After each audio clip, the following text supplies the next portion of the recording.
own agro-processing business. What has that journey been like? The journey, of course, has had its own ups and downs, challenges, but more than anything, I wouldn't change it for anything. I think you might be echoing a bit. Maybe you might need to turn off a device next to you. It could be on your Yes, phone. I did. Ah, perfect. You sound perfect now. Sorry. Please continue. Yes, the journey has really been full of challenges, of course, as I operate in one of the smallest countries that a lot of times may look like it's forgotten, or because we don't have a number, like a big numbers as a country. A lot of attention you might find doesn't necessarily go there. However, I wouldn't change this journey for anything, because I do believe it doesn't matter where you operate from. Change is change, and impact is impact. So I've been really, really, really blessed to have learned throughout the journey, because there are a lot of lessons that I've learned along the way as we improve in our business dealings. Mm-hmm. So what initially inspired you to start working with the United Nations? I guess working with the United Nations was one of the most fulfilling, experiences of my life. Not a day goes by without me appreciating the opportunity to have been able to work there. And I think it's one of the organizations that actually sharpened my passion for development and impact at grassroots level. However, as you may know, UN usually sometimes work at high level with governments and everything. So I thought I had an opportunity, or a number of us have an opportunity to actually take that and deepen it further to the grassroots where people are, especially in the rural areas of a country like Lesotho. So that's what inspired me to actually start this company. And one of the things that actually inspired me to actually do that was my passion for empowerment for youth, as well as disenfranchised women. A lot of times we think it's you need to go to school to have a meaningful impact or contribution towards the economy. However, I do believe there's a lot that people who do not go to school can do to contribute towards the development of their lives, and at the end of the day, of the country. Not to say they shouldn't learn. So that's what inspired me to say, actually, some of these things, it's just, practical. So if I could have an opportunity to actually impart some of the skills to these people, they definitely have a room to play a vital role towards the development of the country. Now, was this something that you had always been interested in from a young age? Were you interested in, I guess, the environment, in development, and also helping to empower people? Or was it something that you later developed as you got older? I guess as I grew up, I was always challenged by the fact that I happened to come from a very drought-stricken district of Lesotho. And I remember growing up along the road, like there's like you could call it a highway, but like it's a main South One road that connects my district to the rest of the other districts, especially to the city Maseru. Growing up, there was always either corn or wheat and all sorts of crops that were grown along the road. But as we grew up, there was a lot of decrease in the environment, like in the agricultural space in terms of planting that. So that challenged me to say, what made farmers stop planting along this road? And I learned that some of the things that contributed towards that was the impacts of climate change. However, that actually, invoked my interest to say, let me learn more about this. But at the end of the day, food production is very important. Then what are we going to do?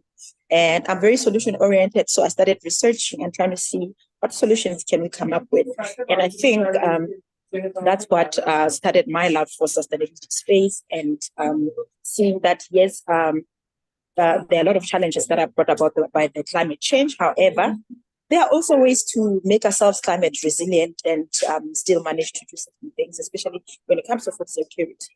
And obviously, having worked with the UN, issues of sustainable development goals mean a lot to me at a personal level. So I decided this can actually help us do things that are meant and geared towards achieving some of those goals that will make our economy better and feed our people.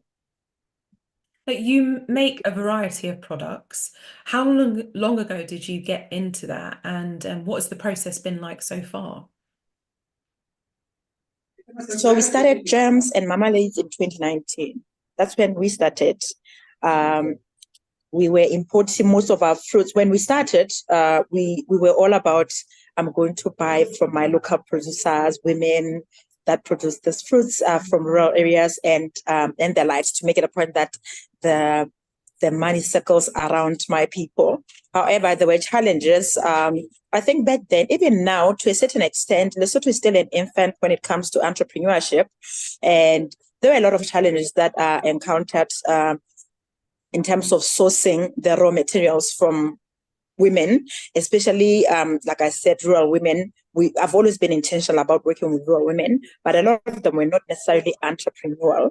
So there were a lot of challenges when it comes to the quality and quantity of the products, like of the raw materials. That's forced me to then find myself importing some of these raw materials from the neighboring South Africa. However, when COVID hit, we were challenged, like the borders were closed and we couldn't import these raw materials. Then that's what inspired us to then move and diversify into production. Then we were still processing, but then we thought, I have some land, like I have land, why don't I produce my own fruits, such that also we're able to have a control of the entire value chain. And then we start with production and then go into processing and straight to the market. That's how we started.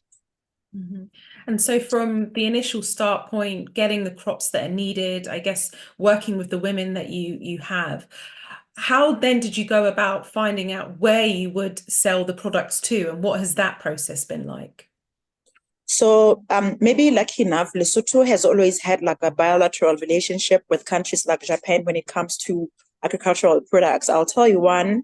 We used to have a cannery here in the country where we used to produce canned peaches, which is one of the products that we are producing, canned asparagus and the likes. They were exported to countries like Japan.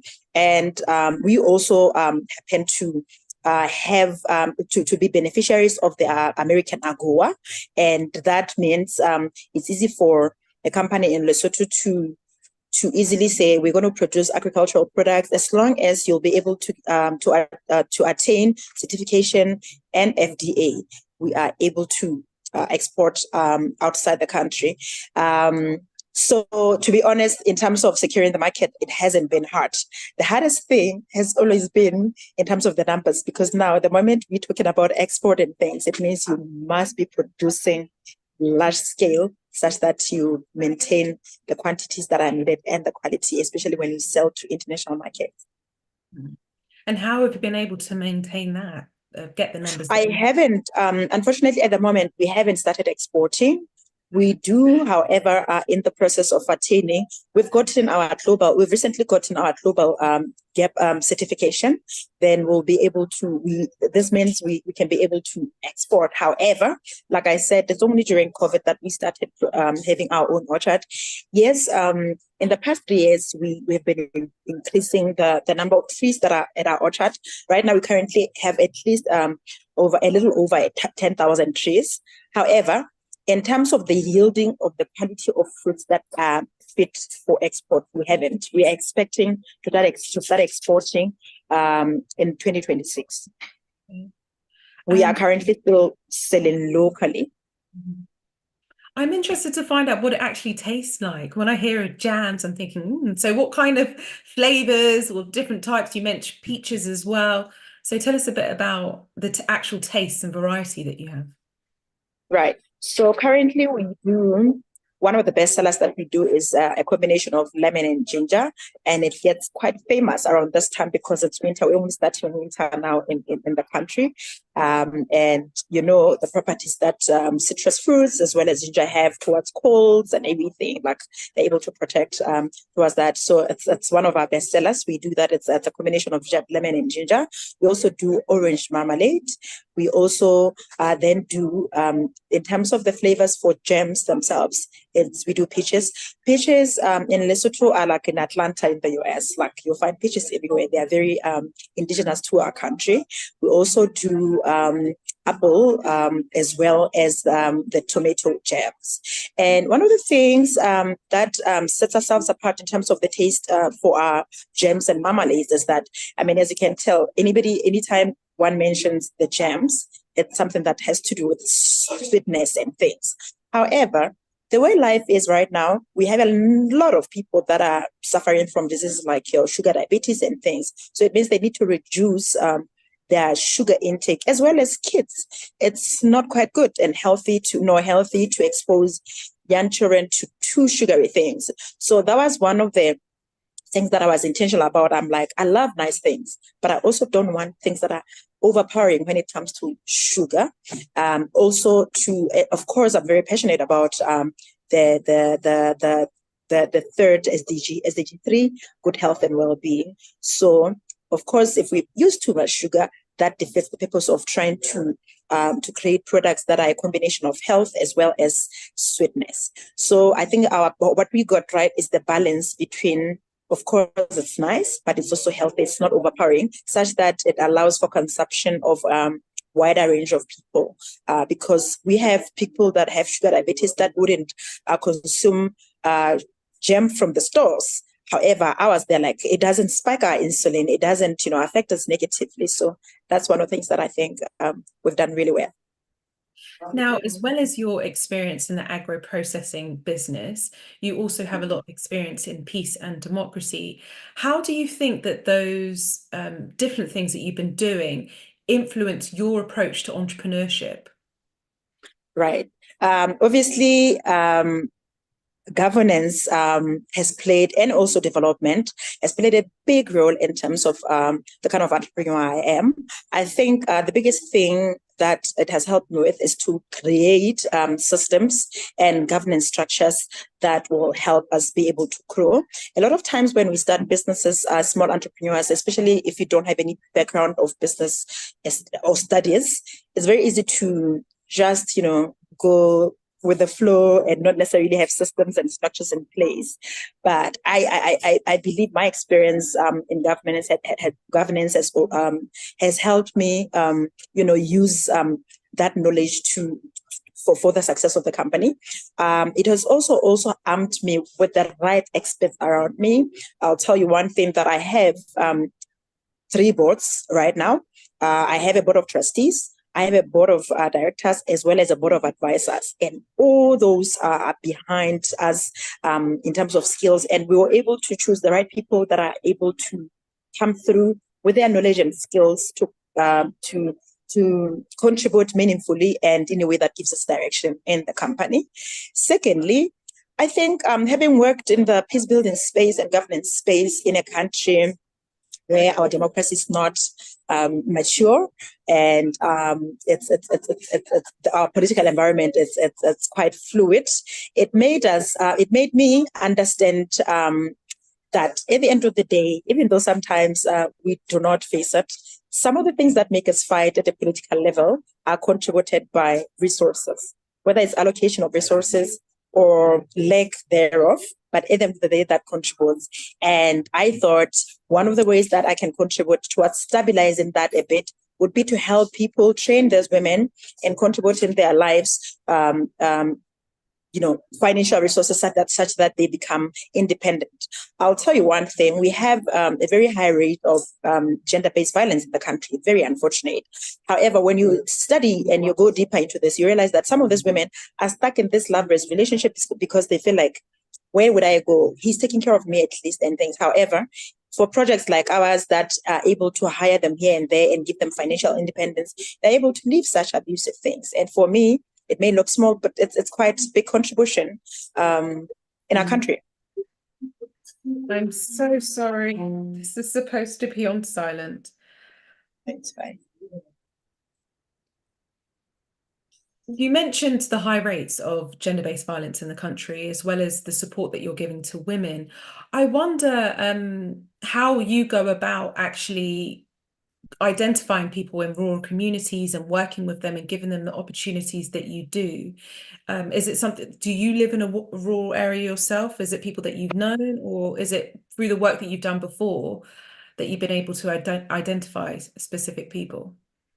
So part of the work that I've done when I was still in the international development space was particularly one project that was called Deepening Decentralization that got me acquainted with leadership structures, obviously from the central government down to the grassroots. So that made it easier for me to maneuver the leadership structures such that we're able to work with them.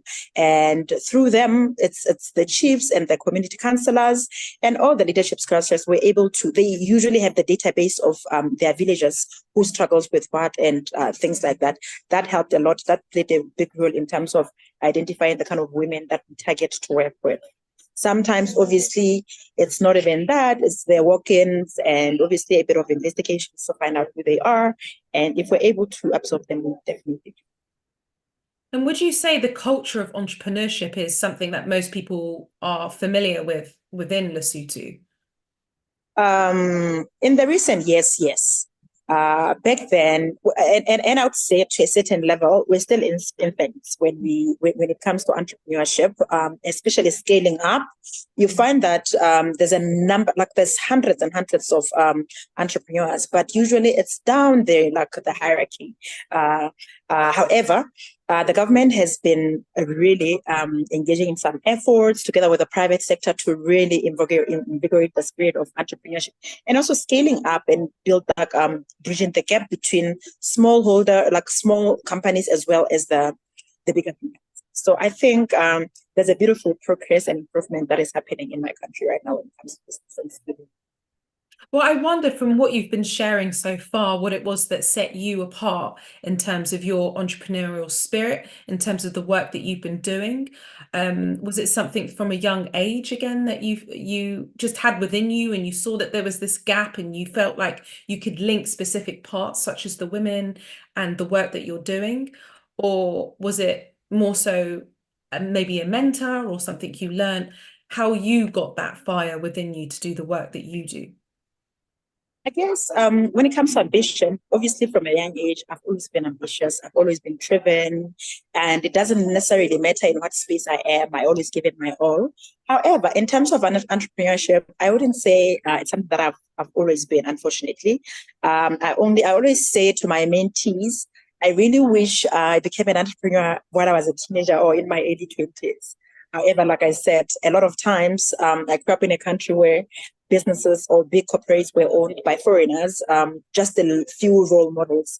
However, like I said, as we grow up now, there's a number of local people that are doing really well in their different spaces. So it's one of the things that makes me happy that younger people that are coming, the generation that is coming behind us, they don't have too far to look for mentorship and inspiration for them to chase after their dreams. What advice would you give to aspiring entrepreneurs, particularly those who might be interested in social impact ventures? I would say it's not an easy thing, but it's doable and it's very fulfilling.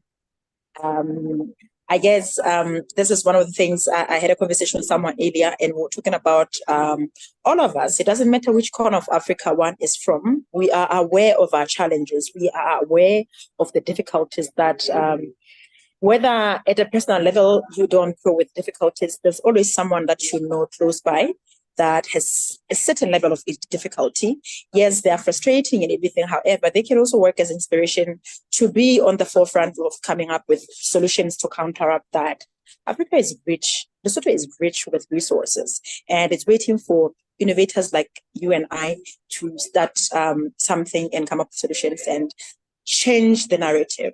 So I would say go for whatever dream that you have. It doesn't matter how somebody thinks it's ridiculous, but chase after it, and you'll meet people along the way who will help you shape it. Because a lot of times, all those ideas that we have, they come very raw, they come not making sense to the next person, and then we get insecure to say, I think it's incomplete. No, launch it, start it. It will take shape as it goes. That's good advice. Now, I wonder if you have had to overcome any doubts or hesitations when you were starting your own business or getting into development and peace work. Oh yes, definitely, plenty of those. Because unfortunately, whether we like it or not, there are some parts of the world that are still dealing with a lot of patriarchy. I come from a very patriarchal country. As a woman, as a young girl, trying to do this, pushing, also trying and thinking about, I'll tell you this, like I said, peaches, when I grew up in Lesotho, you'd come across trees of fruits, peaches and apricots, especially, even like in the streets, anywhere, belonging to no one. And for all these years, nobody has really dared to commercialize them the way I've done it. So that comes with a lot of resistance. Sometimes it's from lack of understanding or ignorance to say, what is she trying to do? And things like that. So it takes a lot to push to get to that point. And as a woman, it's even harder, let alone as a young girl. You know what I mean? So there's a lot of ageism, there's a lot of sexism, there's a lot of lack of understanding from people around you. So it's for you to know what you want and be resilient and educate as you also learn. And at the end of the day, ultimately, people understand and join in on the train and say, there is something here. She is making sense. And you'll find yourself in tables that you never thought you will be able to do that. And of course, you will attract the right people that will just come out of the blue to say, oh, we've seen you do this, or we've seen you doing this. This is who we are, and we want to do this. So there's always help out there. Now, as well, you've mentioned that you mentor people. I wonder if Yes, you have a mentor yourself. definitely. I have not just one mentor.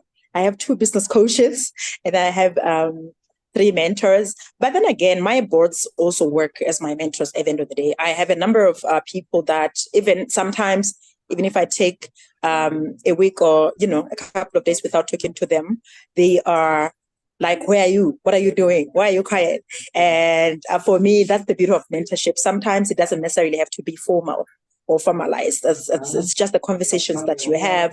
It's just having safe spaces with people that you know for sure that, oh, I think I need help in that space in communications, but I know Lisa-Marie. And then I reach out to her. It's like, oh, no, I'm happy to help. And then that's how it starts. I know I can always bounce ideas on that person. And what advice would you give to someone to try and identify a mentor? I would say, one, know what you want, at least in the broader sense. You might not know the nitty-gritties, but generally know the direction you want to take. Define it to say, this is the direction I want to take with my life or with my business. Then try and then start looking for people in that space until you narrow it down to the ones that you know fit the kind of profile that you're looking for. Another thing that I would say is try and look for people that do not necessarily agree with you all the time. A lot of times we make a mistake to want to go to Lisa-Marie because she's nice to me, she won't tell me off, she will always be nice to me. Sometimes if you really want to achieve things, one, you need to understand that you at a personal level do not know everything and you can't be right in everything. And you may look at something this way, however, the next person might say it differently. So it's very nice. It's very important to incorporate the different sides of the coin. So I always, for me, try and look at, make a balance of people that have similar ideas as mine, as well as those that I know for sure that we do not agree in the extreme sense, such that at the end of the day, we try and bring the both sides and see the balance and move forward with that. Now, what strategies or resources do you find most helpful in building confidence as a business leader and a leader in general? I'm sorry, can you say that again? What strategies or resources do you use yourself to help with confidence, to make sure that when you're going somewhere, you're confident in what you're doing, whether it's in your business or your personal life? What do you find most useful? I'd say, of course, all of us are fearful, one way or the other. There's always that negative feeling that you're not good enough, or or that person, she's not going to agree. But I always tell myself, what's the worst that could happen? They'll say no, and will I die? I won't. And another thing is to intentionally be up to date, read, research, and try and learn what's in your ecosystem, what's happening in the environment on which you exist. And as soon as you know that, you of course then know of the events and activities that happen there. Put yourself out there, go network, go talk to people. It will help sharpen your ideas. It will give you confidence to share your ideas with others, as well as help you, nurture your pitch such that at the end of the day, you have that confidence to then even approach bigger people and bigger organizations that are sometimes in a position, often than not, to actually help you to say, oh, actually, that's what you're doing. Yeah. And I always, before I establish a relationship with a corporate or a company, I do my own research. I try to know them. I'll make you an example with I work a lot with Vodacom in Lesotho. I've studied their policies extensively. I've studied their sustainability policy. I've studied what they do, what kind of projects they do in other countries. I've studied their headquarters. I've studied everything. Such that when I write my proposal to them, it's at a point where they can't necessarily refuse it because it falls squarely within their mandate, and they're like, "This is amazing. This is what we are about." So it's it also boosts your confidence to say, "Yeah, I'm actually meeting them halfway. I'm doing what they are looking for." So yeah, those are the kind of things that I think help me. Now, looking back on your journey, is there any specific moments or achievements that have been really empowering for you that you've just thought, wow, I achieved that? Yeah, I try a lot of times to take a breath and take a moment and appreciate and internalize the achievements and the privileges that we have. A lot of times when I look at my journey, maybe because I know where I want to go and I feel like I'm not even halfway there, it's very like it's easy for one to find themselves going and going and going without necessarily appreciating to say, hey, listen, last year you're not here, you were way behind, but look at the progress you've made. So it's something that I'm learning to do now, to take a moment and hold my breath and say, but we've come so far.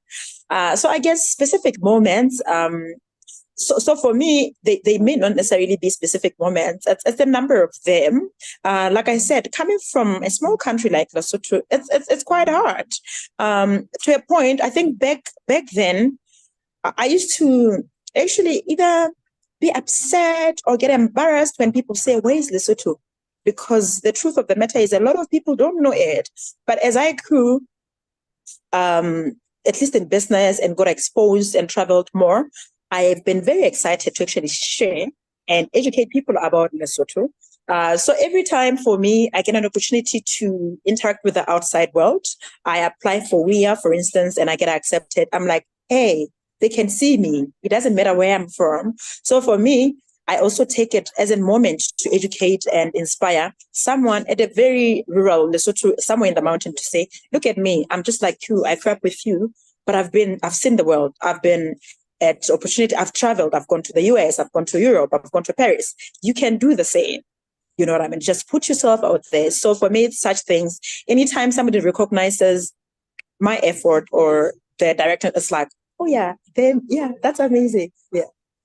So you've mentioned the WIA's Young Leaders Program, which you are part of, one of the women that are taking part. What was it initially that led you to apply for it? I liked the structure of the program, in a sense that a lot of times programs like this, there's like a lot of people. I'll make an example with I'm also a Mandela Washington alumni. I love it like a lot. However, you find that there were 700 of us. So such big programs sometimes don't have an individual attention. So we are with the number 10. It made me feel like people that we're going to interact with, it's going to give us an opportunity to have an individual attention, to go at individual business and then build. And then the aspect of mentorship with the world leaders. I mean, hello, look at the partners of WIA. who wouldn't want to be, part of a program that brings leaders from such crazily good organizations, your KPMGs, your Dior, those are world, companies. So I just wanted to learn from the best in the world because I want to be the best. And what has the process been like from when you first applied, hearing that you had been selected, and then going to Paris? Amazing. Like it was just ridiculously amazing. It's like quite unbelievable. When you're an entrepreneur and you're trying to build this and everything, trust. Sometimes a lot of people look at us out there and feel like, oh, she's so confident, she's doing so well and everything. But the truth of the matter is it's always scary. So when I applied, obviously, like I said, I always put myself out there. So for me, I will always put myself out there. However, when I learned that there were more than 5,000 people that had applied and I made it to top 10, that was amazing. Over and above that, then I had an opportunity to go to Paris, meet these people that treated us with such respect. As well as shared their hearts out in terms of business dealings and everything. For me, that was like, I wouldn't look for any other investment more than this in my company. Most of the time, I'm always looking forward to going back and implementing all the things that we're learning from all those interactions. So right now, I'm going to actually open up the floor now to questions and answers. So for the next, I guess, 15 minutes or so. So anyone that's tuned in, please do put some questions in and I will ask them. We do have one question. It's as a co-founder of a youth-led organization in Lesotho, which aims at empowering youth, children and women, we have tried to empower Lesotho youth through entrepreneurship programs, and they are demotivated. Most of them pulled out of our programs before completions, reasons being they needed incentives more than skills given to them. What can you say or advise Lesotho youth who want to apply for WIA Young Leaders Program? So advice for applying for this program that you're on.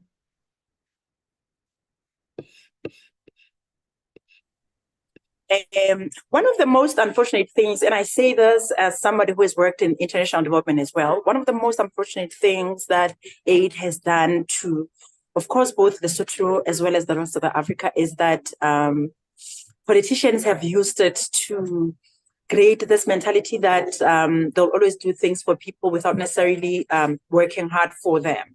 That is one of the things that I personally feel has made people to always want to be incentivized and not value the working hard as much as they should. However, at the end of the day, I do believe some of these things. I personally believe in teaching through doing myself. So when people see you do something, they'll always realize that she's onto something. And there's always results. And she's not connected to any political party. She's not connected to anything.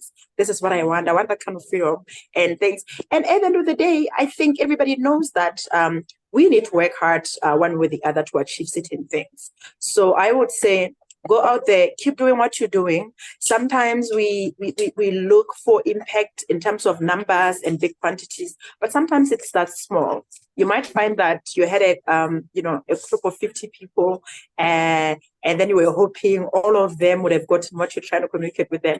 But you find that for the first time, maybe it's even less than 10. That could be a little discouraging. However, you find that the same 10, if they go do the same thing, it creates a ripple effect. And then in the next engagement that you're going to have, who knows, you might find that it's 40 people. So never lose hope and keep doing what you're doing as long as you know it's good. It doesn't matter how many people and it impacts for a moment. Even if it's one, it goes a long way. I've got a question about applying for grants. So this person's saying that they have a small business, a social enterprise, but they're not sure how to go about applying for grants. Is that something you can advise on?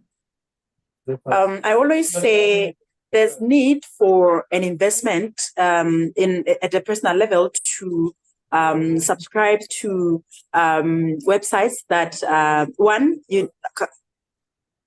know what you want, define the space that you're in. If you are working in early childhood development, for instance, if you're working in sustainability, try and subscribe to a lot of opportunities that are specific to the sustainable space. Two, a lot of times we apply for opportunities for the sake of applying for them, but they're not necessarily linked to what we do. So it's very important to make sure that whatever opportunity that you apply for, it's falls squarely within your mandate and it's relevant. Because sometimes if you apply for programs or grants that do not apply to your space, it's easy to lose hope and feel like you're not getting any positive responses. However, it's not necessarily that you're not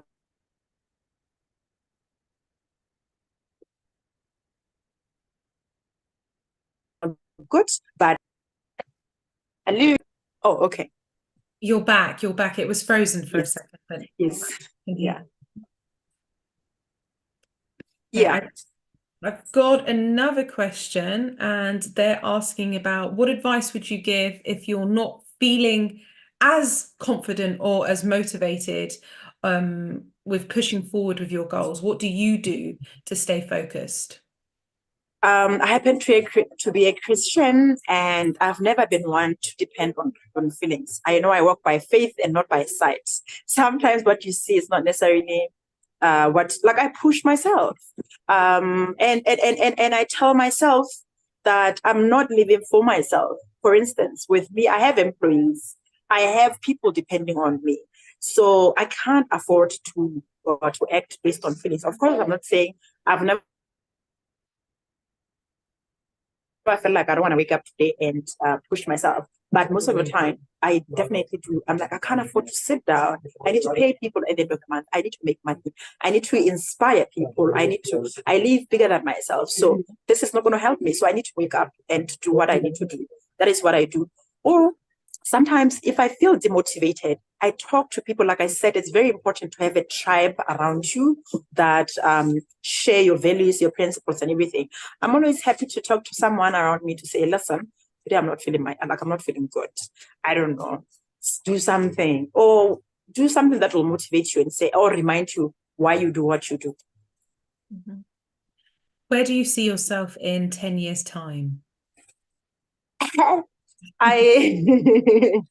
I see myself doing a lot of advisory work, hopefully at policy level with the government and international organizations, and staying at a farm, sort of off-grid, living my clean life, eating everything that I produce, and selling to the healthy space environment.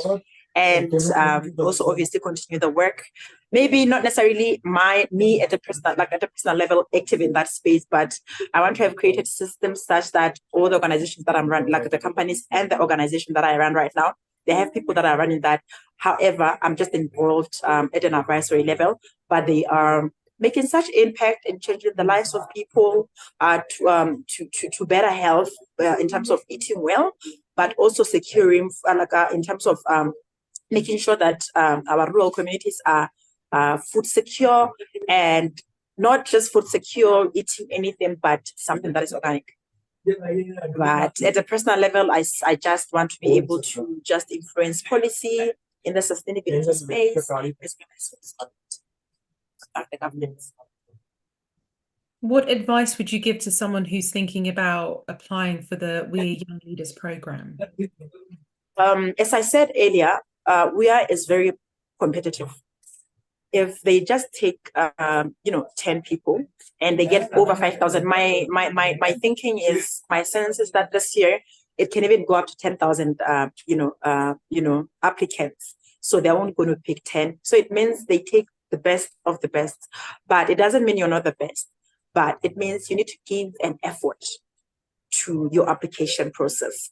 Be authentic, be truthful, and give it your best, and show your ambition through your application. Make them understand why you're different from somebody from Ivory Coast applying for the same opportunity. Make them understand why they should pick you when from Lesotho as opposed to picking someone from South Africa. Make them see that there'll be value in you participating in that. Make them understand that you are willing, and your participation in this program will have a ripple effect, not just for yourself, but for people around you. What is a typical day like for you? So a typical day for me is like I wake up, I check my emails, and I do a bit of admin. That is on the day that I'm not going to the farm. And I'll deal with meetings if I have some meetings. I'll look for opportunities if there are some. However, if I'm in the middle of one, I'll work with my team to coordinate and see how far we are in terms of meeting the deadlines because we're always looking for opportunities. We're always doing like business development is forms 90% of what I do. It's crazy. Yeah, but I work on it with different teams. So it's for me to coordinate and I can find out how far we are with this particular one, how far we are with the rest of one. And sometimes that's that the whole day and then the meetings. However, if I am to go to the farm, we have a farm in Lesotho as well in the Free State back in South Africa. If it's the day that I go to the farm, it depends on what we're doing. For instance, during planting season or harvesting season, I find myself staying at one farm for like a week or two or whatever. It can even go up to 3 months, depending on what we're planting and how long it takes to do that. Then my day would start at around 5 a.m. Then we'll go to the farm, coordinate everything, make sure that there's diesel for everything, the seedlings, the implements and everything, and the employees, everybody knows what they need to be done.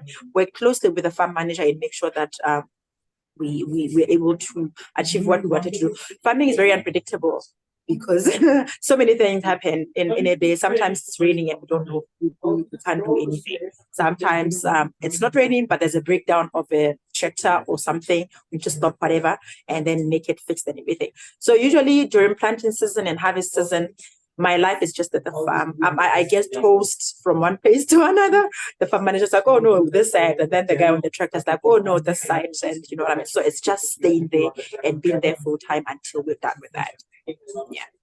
So I divide my life between the city in Maseru where I live, as well as the two farms in Lesotho and Free State. I'm just picking these questions out as well. There's a question about is there someone who's most inspiring to you? If so, who? I get inspired by a lot of women, especially now that I'm in the farming space. I've been inspired by not even one person, but a lot of rural women that have been in the farming space for a long time. They inspire me to achieve more than they have achieved because they've paved the way for us.